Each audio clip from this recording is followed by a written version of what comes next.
3.4 higher now, so this is the domestic electricity, the higher paper. I actually think this is easier than the foundation. So here's your formula sheet. I'm going to put that down there. And the first question, very similar to the foundation first question, but doesn't give you the... Well, let's have a look. So we've got the dishwashers again. There's no C. We've got that gap there. So the first thing, it doesn't give you the equation. So use equation for page 2 to calculate the power. Well, if we're given voltage and we're given current, the one we're going to be going for is PVI, this fella here. So your P pushes to the top because V and I together. So the triangle becomes this, PIV. And because P is on top and I and V are together, it is just P equals IV. And then that's 230 times 8, which gives you exactly the same answer as in the foundation, 1840 watts. And this time we have to estimate the units. So in the foundation, it gave us a range. Sorry, it didn't give us a range. It gave us some values to select from. Anywhere between 315 and 420. I mean, I've put 320 to 410 there because, you know, you just want to be safe. You don't want to be saying 316, although they can't really mark you down for that because it is between 420 and 315, and it's going to lie within. Homeowner buys a dishwasher rated D. Use an equation from page 2 to find the cost. So it's already given us the units used per year, okay, which is 420. So we just have to choose the correct equation, and it's going to be this one now. Cost equals units used, which we're given, plus the cost. We're given the cost, we should be, yes, 20 pence. And what's important here is that we convert our pence to pounds there, just like in the foundation. So it's going to be 420 units times your 20 pence. It's going to give you 8,400 pence, and convert that to pounds, 84 pounds. 2 marks. Nice easy question there, in my opinion. The homeowner could have bought a dishwasher. Again, this comes up in foundation, so I'm just going to briefly cover this. It costs £35 more, but you save £42 in 1 year, which is more than the extra cost. If you want an explanation to that, look at the foundation video. Use an equation from page 2, and again, it's the same thing here, whereby we convert that original power from the front page, 1840, this one.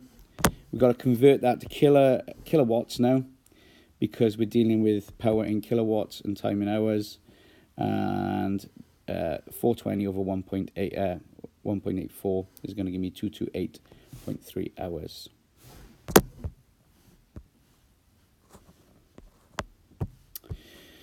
Diagram shows a common domestic ring main circuit. So give 2 advantages of having a ring main circuit. So let me just go through what's happening here. So just in case you're asked to choose the wires, the live wire is always connected to the fuse. So that's going to be that thick one going around. And then you've got the, well, it's actually telling you, look, neutral there is your thinner wire, which runs around the inside. And then usually a dotted line for the earth, but it's going to connect it to the ground.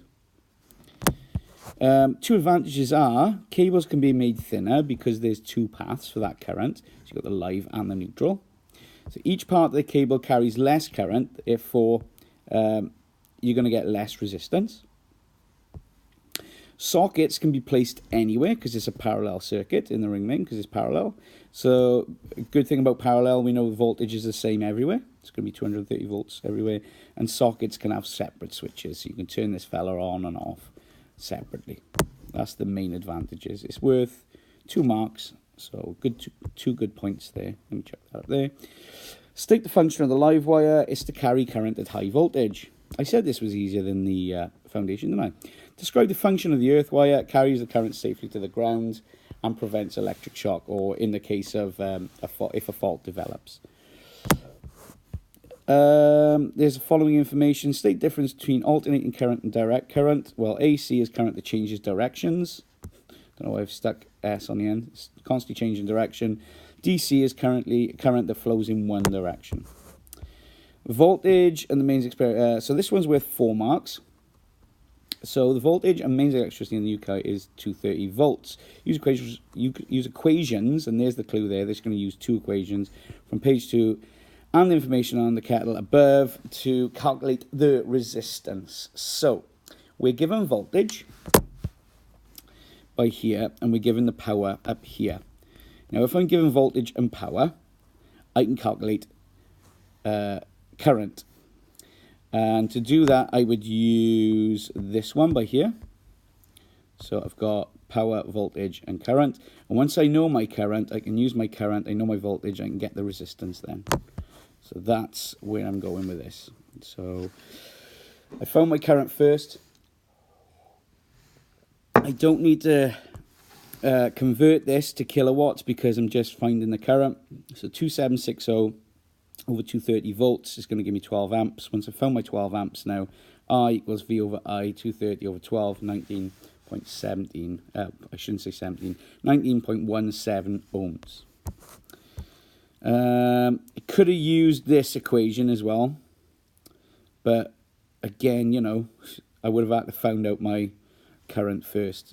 And then once I found out my current, I could have used the power and the current to work out my resistance there. A little bit more work though. I might do this in one video now. Describe the advantages of household ring main circuits. Well, we said this before, cables are thinner. Each cable carries less current. Sockets can be placed anywhere. Each socket has 230 volts because it's parallel. And it can be switched on separately. The ring main circuit stops working when the additional fault-free appliance is plugged into it. So, I've put there current overload. So it's either going to be a fuse or an MCB. So if there's too much current and there's going to be a current surge, it's either going to be a fuse, it's going to melt that wire, or it's going to be a miniature circuit breaker, which when there's an overloading current, it will trigger that electromagnet and pull the pin. The circuit stops working when a lawnmower accidentally cuts the power cable during use. Well, now it's a danger to the user, so the RCCB is going to kick in here because there's a current difference between the live and the neutral wire. Explain why electrical appliances with a metal casing require earth, whereas those with plastics do not. Well, if a live wire touches casing, the metal acts as a conductor, whereas plastic is an insulator. If you touch the metal, it can cause an electric shock. And that was a really nice quick video, wasn't it?